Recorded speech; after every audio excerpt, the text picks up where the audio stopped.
This week on Life and Faith. Well, as the great Duke Ellington once said, there are no wrong notes in jazz, just good or bad choices. The way it works is a little bit different maybe from what some people think. I've heard people say to me, oh, jazz must be easy, you can just play anything you want. But actually, jazz is very difficult because you can play anything you want.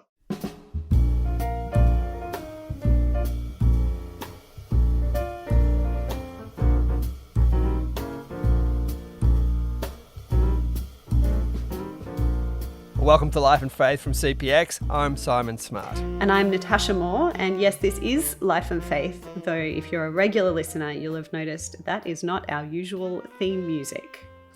No, it's not. And this week we're asking the music to do some of the heavy lifting for us as we think our way through an elusive concept, freedom.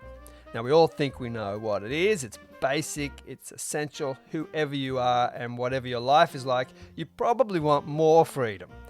But what is it? For us, this idea began here, with an exchange Simon had with James K. Smith, the Canadian-American writer and philosopher.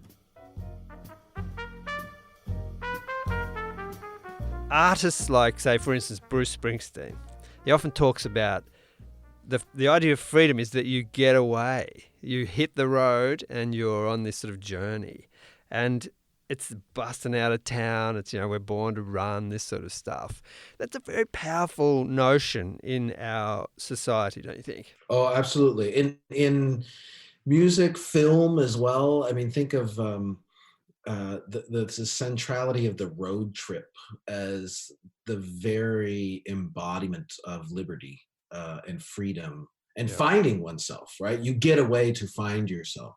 And I think it's because ironically, it's because we actually have a fairly stunted notion of freedom. That is, we think about freedom primarily in negative terms. The Oxford philosopher Isaiah Berlin used to distinguish what he called negative freedom and positive freedom. And I would say mostly what we think of when we use the word freedom is entirely negative freedom, which is we think we are free just to the extent that we have thrown off constraints. It's hands off.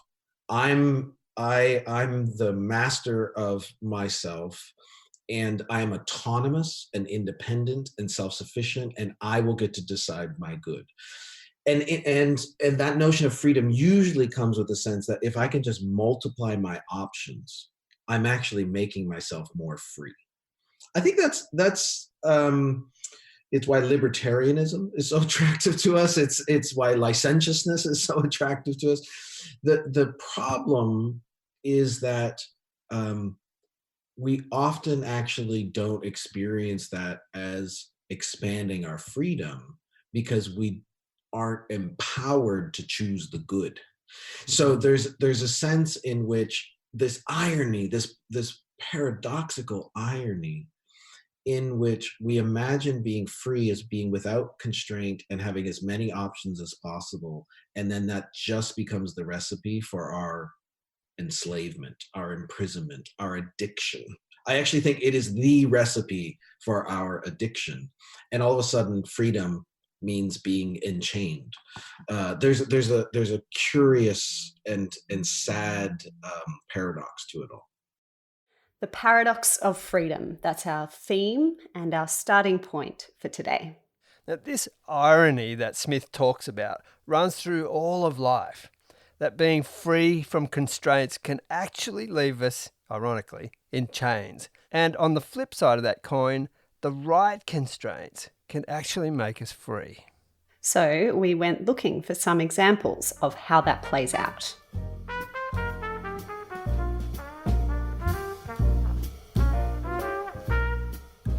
Well, the great Louis Armstrong said, if you need to ask what jazz is, you'll never know. But I think probably the most distinct thing, there are two things I'd say that make jazz very distinct. One is the swing feel, which is unique to jazz and impossible to notate, actually. But you know it when you hear it. And the second is improvisation, which is not, of course, unique to jazz, but it is central to the way jazz works. The idea of creating the music as you play together as a spontaneous group improvisation is at the heart of jazz. Con Campbell is a jazz musician. His instrument is the saxophone. He's also a New Testament scholar. Now, the music you're hearing throughout this episode comes from Transit Jazz, the band he plays with, and it's their interpretation of a hymn called Just a Closer Walk with Thee. Now, jazz is one area of life where the constraints and how you play with them, well, that's really what makes it what it is. Well, as the great Duke Ellington once said, there are no wrong notes in jazz, just good or bad choices. But the way it works is a little bit different maybe from what some people think. I've heard people say to me, oh, jazz must be easy, you can just play anything you want. But actually, jazz is very difficult because you can play anything you want. And the improvisation doesn't just work by playing any note here or there, or playing in any key you choose, or at any tempo. For the music to work, everyone in the group needs to be playing in the same key. Everyone needs to be playing at the same tempo. And in jazz, most forms of jazz follows a chord structure, a harmonic structure, where it's moving through chords. It might be a very simple one with just 3 chords repeated, or it might be very complicated with dozens of chords. And the improvisation happens by kind of threading the needle. So when you are creating a melody, spontaneously creating the melody, you need to know enough about the harmonic structure of the tune that you're playing to select notes that are going to sound good against the chord that is playing at that moment. So that's actually a craft that takes a lifetime to do well. It's not easy at all. And it means that our improvisation, while there's a lot of freedom there, it's actually within these parameters. It's within structures that makes it sound good. Otherwise, if you don't know how to play within those structures, it will not sound good for the listener. It will sound, very discordant and just kind of random and won't sound like music. Jazz takes work. It needs parameters, and without those things, it's chaos. Well, I think of it's like a conversation. We're speaking right now, and I'm actually improvising. I'm improvising what I'm saying right now. You might not be because you wrote down your questions beforehand, but I'm improvising. Okay, but I'm following rules that we both understand. I'm using words that we both share, that you know the meaning of them and I know the meaning of them.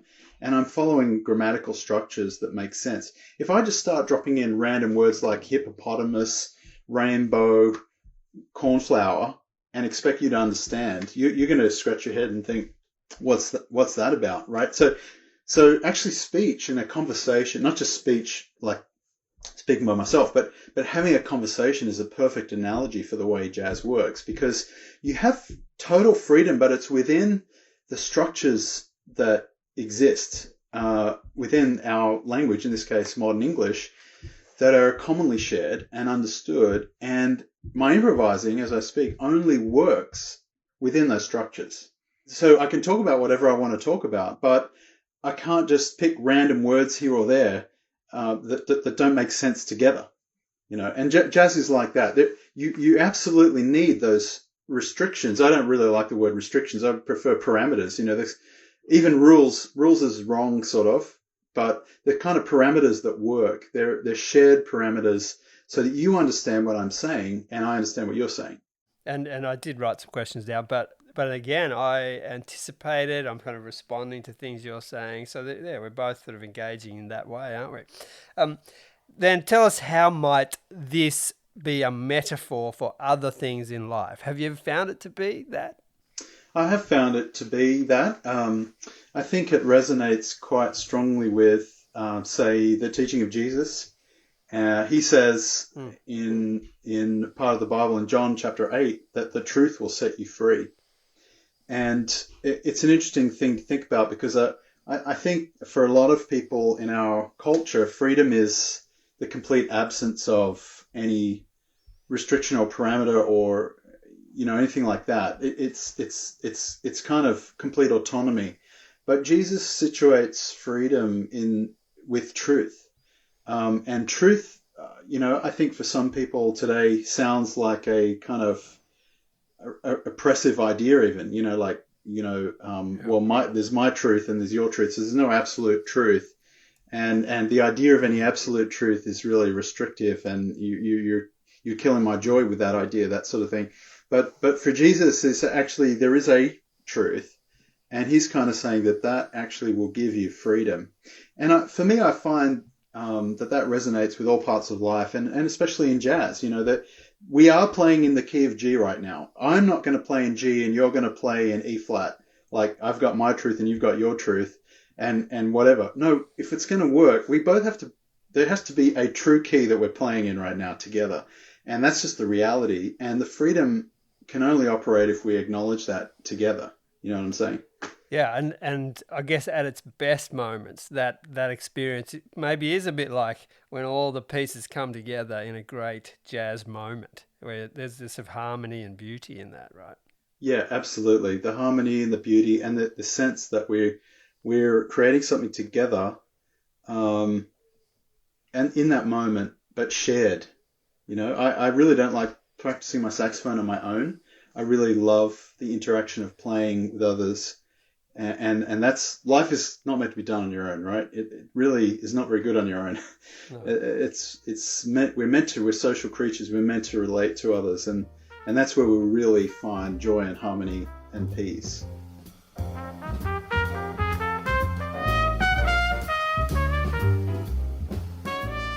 When Simon and I started talking about this paradox of freedom, and maybe this says a little bit about the two of us, his mind went to jazz, mine went to poetry. The way it started was I was working on a larger piece, like a longer writing piece, and one day I found my laptop open, which I must have left it open, and 8,000 words were gone, like just vanished, which was basically half the work had disappeared, and no one could find the words. So the only thing that I can think of is that someone that I love very much, I'm sure, accidentally, as a toddler, perhaps, played on my computer and accidentally lost the words. So that was pretty scarring for that week, where I was like, oh, words just disappeared. There's no permanence. I can't be certain that they won't just vanish. So then I thought, well, what I can do is write very tiny things and try and put some boundaries up on those little tiny things, haiku, and just write within that little small room, and then have a sense of satisfaction and completion of that I've created a thing. Laurel Moffatt is a writer. She writes for us at CPX sometimes. She writes lots of different things, among them haiku. There's different forms of haiku, but the one that I play with or have played with is 5 syllables, 7 syllables, 5 syllables, and those 3 lines, first line 5, second line 7, third line 5 again. Usually Laurel's haiku make me think of that William Blake line, to see a world in a grain of sand. Some of her haiku are funny. There's one that I really like that reads, "A trip to Costco left me both deeply scarred and a Gold Star member." Relatable for some of us. Another one called Heartwarming goes like this. "You've lain kindling down in my heart's hearth, lit a match and set all aglow." What's the advantage of putting it in that 5/7/5 form and kind of taking those constraints on you?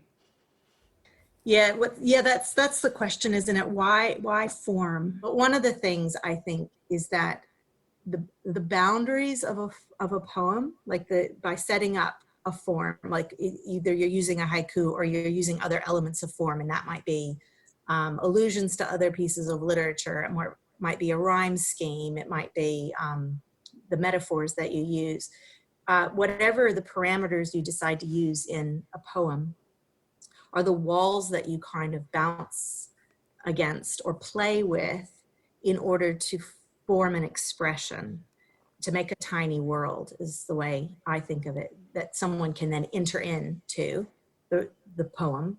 The idea that the poet creates a space in a poem, a room, a stanza, another word for room, where a reader can enter into it and experience something that the poet wants the reader to experience. And I think that you see this in everything. I mean, you see this in like any kind of art form. So like a sculptor will decide to make a sculpture. Well, they choose the material out of which the sculpture will be made, and that material then creates parameters and how you create the sculpture. You know, creating something out of granite is different from creating something out of sandstone. That's different from actually using the soft clay that you form with your hands. And I also think of it, sometimes I think about it like, say there's interior design or architecture, you know, in order to create a space, you actually have to have the walls that you have to play with and to choose the color, to choose the furniture, and to put the placement of things in a room. You always have to have a form to start with, or you have to make the form that you then play with. And that's one of the ways I think about poetry.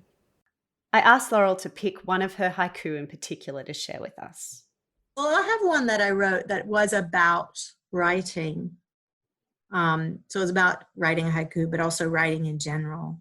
And it's called Let's Go Fly a Kite. And it's illustrated with a little kite. But the haiku is, jot it down so you can watch your thought bob and glide on the page a while.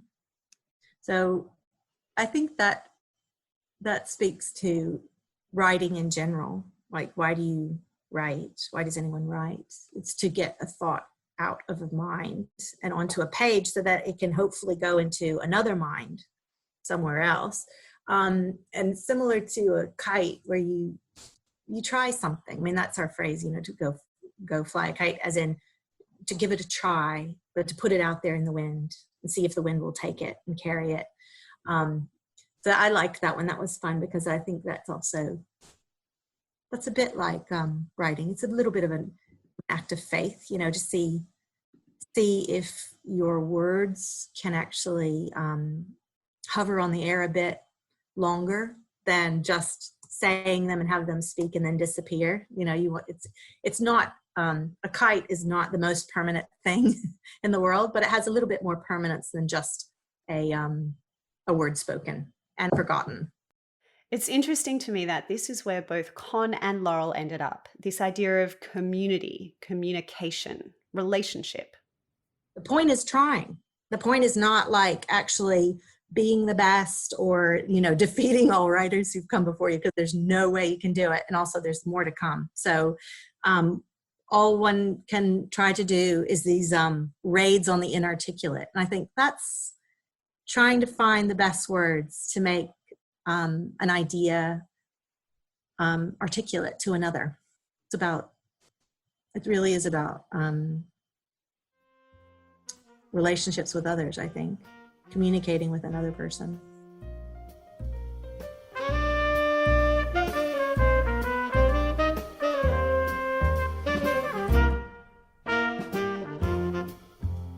This is Life and Faith, and we're exploring the paradox of freedom. Let's call it FOMO. Not the fear of missing out, but the freedom of missing out. Maybe even the art of missing out. The freedom to be found within some boundaries.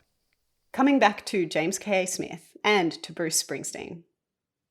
Sorry to hark on Springsteen. He may not be someone you I'm a big fan. Okay. But I remember hearing him once in a concert talking about how he came to this realization that having put all these people on the road, metaphorically, he realized eventually that he needs a destination for them. And yes, you can be out on your own on the road, but ultimately you need to come back into community. I thought that was a really interesting progression in his way of thinking. And it seems to connect a little bit with what you're talking about, in the sense that true community involves interrelationships that necessarily put some kind of constraint on us. We sort of give something up in order to get something else. Yeah, I also think that there is a not accidental correlation between our narrow view of freedom as autonomy and independence and our increased social isolation and loneliness. Because basically all we can imagine are these atomistic, autonomous individuals who are trying to make up their own version of the good, and we get sealed into these cubicles of self-concern, and we are walled off from community. So it's true, positive freedom, this is the kind of freedom that someone like St. Augustine points to, which is positive freedom isn't just freedom from constraint, it is freedom for the good, which means knowing what the destination is, to use Springsteen's term there. But it also means being empowered to be able to chase it, to be able to choose it. And that requires a grace, a possibility of the renewal of agency. And that's what Augustine thinks is held out to us in the mystery of Christianity, that this possible, it's not just cookie cutter conformity to rules, it's the actual infusion of agency so that we become the human beings we were made to be. And then, and community is a huge piece of that. Now, community isn't a constraint that I have to run away from. Community can also be the scaffolding that gives me structure so that I have an identity and agency to be able to pursue that good. I think it's I do wonder increasingly if we are reaching a point in our culture where people have experienced enough the disillusion and liquefaction that has happened from our notion of freedom and are looking around and wondering if there's a better way to be human. Let's raise the stakes a little here, from jazz and haiku to marriage. Another instance of taking on certain constraints and the flourishing that can happen once those are in place. Simon spoke with Christine and Greg Olliffe, who are currently in their 50th year of marriage. I just want to cast you back 1 or 2 years to your wedding day. It's a little while ago now. Can you remember what you vowed on that day? What were the promises you made, roughly? Roughly, what were they? Love, Yes. honour, obey, the old promises. Oh, yes. Yes, the traditional ones. Care for one another in sickness and health, For better or worse, richer or poorer, that kind of thing. that kind of thing, yes. When you think about yourself before you got married, what do you think of that person now? What would you have said to them, perhaps, on the day that you now know that you might have been helpful for that young person to know? Well, I guess for me, making those promises when I got married was kind of turning my life around in a sense, because up until that time, most of my decision making was about what I wanted to do and where I wanted to go. And if I decided I wanted to do something, I didn't have to consider another person. There was that, it was about where I thought, I had my career planned out. I had, the idea of working overseas planned out. I knew what study I wanted to do. All those kinds of things were all planned by me for what I wanted to do. And I don't, as I say, the getting married and bringing another person into it was a big change.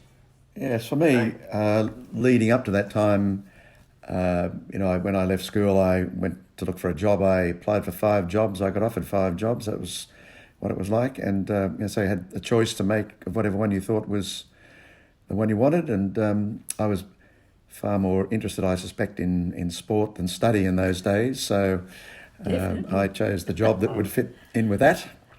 And in some ways that carried over maybe to marriage, but I used to do a lot of surfing in the period before we got married. I took my surfboards away on the car.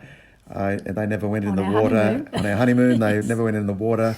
And I've never surfed since on a surfboard. So there we go. So, you do make changes. I didn't tell him not to, so. Well, that's a terrible sacrifice you've made there, Greg. Absolutely. That's very serious. And so let's talk a bit more about that, because I'm joking about that being a sacrifice, although I actually think it is. But what are the other ways in which marriage really can be a sacrifice?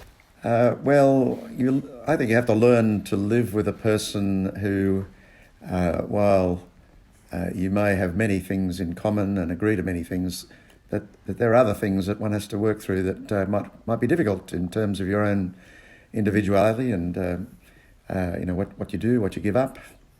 When children come along, you have to make a lot of new changes in the way that you lived your life, and maybe a lot less of independence in that area as well. You must have had your moments where you've thought, oh my gosh, I could do without all this. I want out. I think sometimes there were moments when you think this is harder than I thought, But I really, for me, making a commitment was important, and so I never really wanted to run away from it, but I just sometimes wanted it to be different in some ways. I guess at various times there are like making decisions about where we go next, because I moved from. So for me, I'd had a very stable life. I grew up on the northern beaches and I was going to stay there. Part of my plan was that I would always live there because I love the water. And I found myself traipsing all over the world with Greg, and we've never lived near the water once. So it's been a change for both of us. There's a bit of a theme here that I'm not warming to, which is the abandoning of the beach. It's this is what marriage is about. I don't know if I want a part of this. Greg, what about you? Tough times, surely, in a marriage as long as yours. Yes. The thing is, Simon, my father was a returned soldier and was entirely different from what he used to be before the war, in that he became pretty much, an alcoholic and headed down that pathway, and was quite violent when he was drunk. And I can remember, as a young teenager, just thinking, what my mother had to put up with until I got big enough to sort of bail her out. And I used to think, I will never do that. I'll never strike a woman. I will never become belligerent like he used to be. I will never do all of those things. So I think in some ways that's governed my thinking. So, that was the model that I grew up with, and that is what coloured our marriage. I felt that there were things that one had to give and take, but there was more giving than taking. So just quickly, like advice to younger people who sort of look at a choice like that and think, gosh, that's a massive sacrifice. Anything you'd say to them? There is a sense in which it is a sacrifice. It's a sacrifice of what you can do as an individual, and you have to then join into what you can do as a couple. I guess if I were going to give advice, I would really not so much tell them how to do it as to talk about the things that have enriched me through being in a partnership like this, the things that I've learned. So I've been enriched by being with Greg and seeing the way he deals with things, which is different from the way I deal with things. So I've learned from him, but particularly I think both of us have learned from having children. That brings a whole new dynamic into the relationship, and children challenge you about the way you think. In the way you bring them up, you have to think carefully about them and what it's going to mean for them, the words you say to them, the actions you take, the way you encourage them and nurture them. All those things are important, and I found that I started to think differently in a number of areas because of bringing up children and having to explain things to them. It impacted me a lot. Much the same as Christine. She stole words out of my mouth. Oh, did but, I?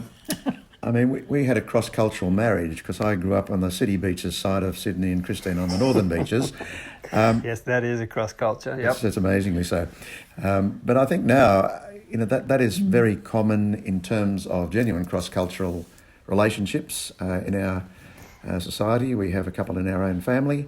And I think marriage is something that just has to be worked at and constantly worked at. And it's just, try to work your way through every situation may look like a challenge, as you mentioned earlier, but I think it can also be something that can sort of bring you closer together if you really discuss things and work things through and pay careful attention to how you organise your life. In the Christian Bible, there's a text that says, don't let the sun go down on your anger. I think this is great for every nation in the world, every religious person, because things fester away if you don't deal with them immediately. And I think that's that's the way we've tried to live our lives in that particular area, so that we solve problems before they become major issues. Yep. And I think the other thing that I've really valued from being independent, it is actually great to have someone there at your side and at your back, and to support you and encourage you and nurture you and do all those really good things that happen in marriage that don't happen in the same way when you're living on your own. You've given this a good crack. It's almost 50 years. What's the best thing about being married for that long?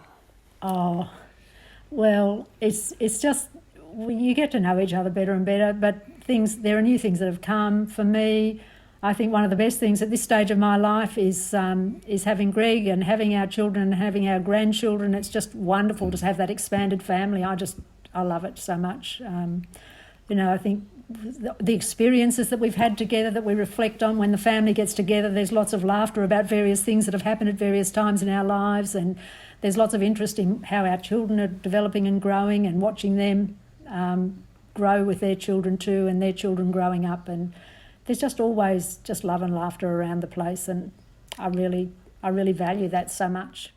Has faith helped you in sort of fostering a healthy long-term relationship? Has it played any role? Yes, definitely. I mean, I think my faith is the foundation of my commitment in the first place, but also my faith teaches me that it's really love is really the key, not just sentimental emotional love, but the practical love that lives with other people and works with other people and deals with other people, and that's a thing that develops as you practice it. It's not something that's just an emotional, sentimental response that you probably have initially when you first meet someone, but you learn to do the work of love. And I guess is the only way I can think to describe it at the moment, that love in action is the important thing that I've learned from that. And I think that's helped me in so many ways to go back to that and to remember that I'm loved. And I'm not perfect, so therefore I can love other people who aren't perfect. I concur with that.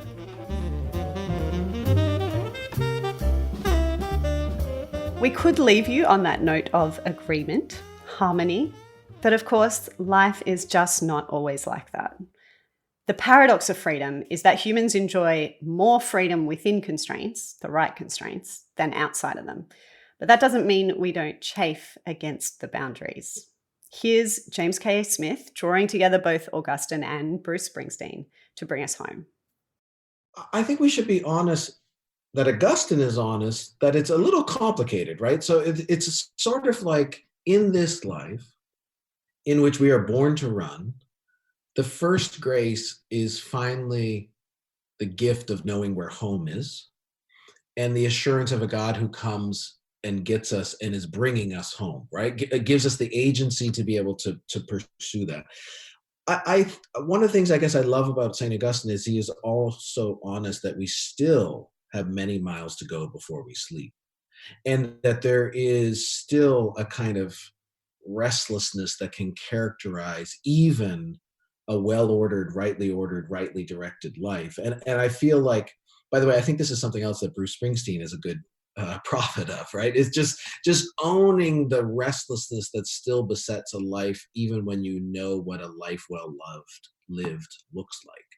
And I love Augustine for his honesty about the difficulty of that. But it's also why hope is the key virtue here, right? Because you are entrusting yourself to the one who will bring you home.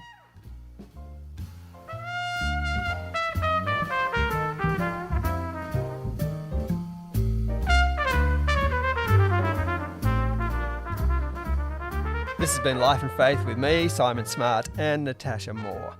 Lots of guests to thank today. Firstly, Con Campbell and his band Transit Jazz for the music in this episode. Thanks to Laurel Moffatt, and you can read some of her haiku and look at them. They're very much a visual experience as well. At her site, Make Whimsy, Not War. We'll put links to the jazz and Laurel's work in the show notes. Thanks also to Christine and Greg Olliffe, and congratulations to them on 50 years of marriage. And of course, James K. Smith. If you want to hear more from him, and why wouldn't you, we did a longer interview with him in an episode back in March. It's called The Story of Your Life. Our producer Anthea Godsmark tells me we have to leave a rating or review. Please do it. Share this episode with friends that you think might enjoy it.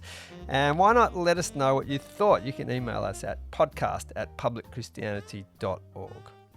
Next week. We got a call at midnight.